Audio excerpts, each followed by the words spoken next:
We turn to our third member of the broadcast team, Brandon Axement, for more. Brandon?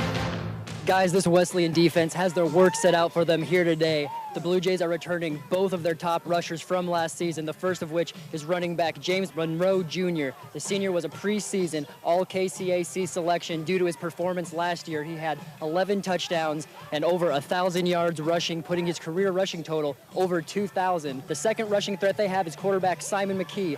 Like Monroe, he was also a preseason first-team all-conference selection. McKee was just shy of the 1,000-yard mark last year with 955 rushing yards to go along with 13 TDs. As you guys mentioned, this Prairie Wolf defense boasted the stingiest rush defense last season. Something's got to give, guys. Kickoff is just around the corner, so we're going to find out.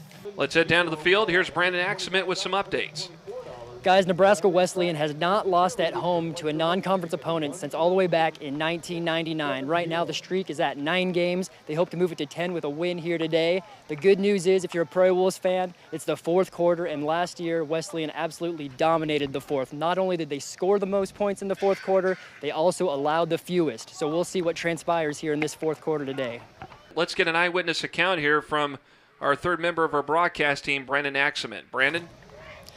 Guys, I was pretty much in perfect position to see the play. I'm right here in the corner of the end zone, and if he had have maintained possession on that initial catch, it would have been a touchdown. He did juggle it, and by the time he regained possession, his foot was out of bounds. So in my opinion, it was a right call. Props to you guys for seeing that way up there. For more about the Midland Warriors, let's bring in the third member of our broadcast team this afternoon. That's Brandon Axement. Brandon?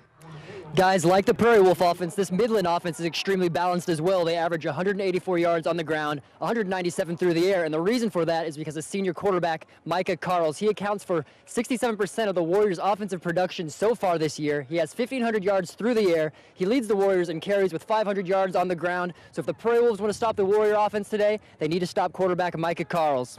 Let's check in and see what he's up to. Brandon? Guys, the Warriors had a very good offensive drive that ended in that 21-yard touchdown, and the Prairie Wolves defensive coordinator, Kevin Kroom, got his unit together and told him, you guys, you're playing well, you're doing the right assignments, but you're not wrapping up. They're hitting them, and that's the reason they had that touchdown, so he wanted them to really focus on this series, hitting the player, but also wrapping up and bringing the Warriors players to the ground. We'll see how they do it here on this drive. Let's head down to Brandon. Guys, had a chance to talk to Coach Keller at halftime. He said defensively, simply, they just need to be more disciplined, but offensively, it gets a little bit more tricky. They've had success with the pass, but not with the run. He says they can't be so one-dimensional. The problem is, though, Dustin Bryant, their senior leader, he is out for the rest of the game with a hip pointer. They're going to be relying a lot more on Joey Jones to run the ball, so we'll see if they have some success on the ground this half. Let's check in with Brandon really quick. Brandon? Guys, obviously you don't want to punt it all the time, but punters are people too, so we're going to give Kelby Vandenberg some recognition. The senior captain is first in the GPAC in punt per average with 41 yards averaging on a punt, as you see another very long punt there. He's doing very well. He's second all-time right now on pace for punting average in Nebraska Wesleyan history, so let's give him some credit for the punting he's doing. We turn over to our third member of the broadcast team, Brandon Axement, for more about the Dordt College Defenders. Brandon?